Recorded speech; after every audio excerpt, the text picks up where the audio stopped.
kuna laini za command, kuna laini za mawasiliano. Kumekuwa na shida hapa. Walimu wanamsikiliza sana afisa elimu, ni jambo jema, lakini laini ya command inaanzia kwa mkurugenzi na waandamizi wake ambao ni wakuu wa idara na vitengo, halafu inaenda kwa watendaji wa kata, watendaji wa vijiji. Nafahamu mwalimu mkuu upo shule ya msingi pale kijijini, laini yako ya command ni mtendaji wa kijiji, ndio mkurugenzi wako pale, lakini una meki ndiye afisa elimu wako wa kata katika eneo lako. Hebu mshirikishe mtendaji wako wa kijiji kwenye masuala yanayohusu shule yako. Ukienda kwa meki ni jambo jema, lakini kama mtendaji wako wa kijiji, mtendaji wa kata hafahamu, umeshaondoka kwenye laini ya command.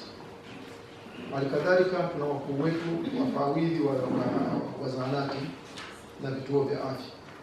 Laini yao ya command ni DMO, lakini hao wote DMO ni yuko kwenye laini ya mkurugenzi.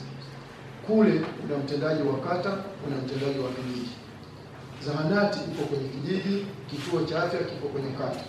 Hebu wasiliana na mtendaji wako wa kijiji, wasiliana na mtendaji wako wa kata kabla swala hilo halijafika kwa DMO.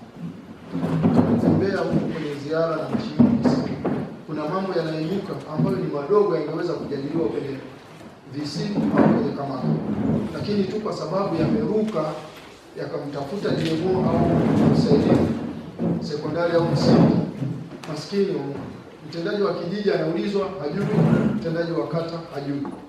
Tuanzie kutatua matatizo yetu kwenye channel zetu kule chini.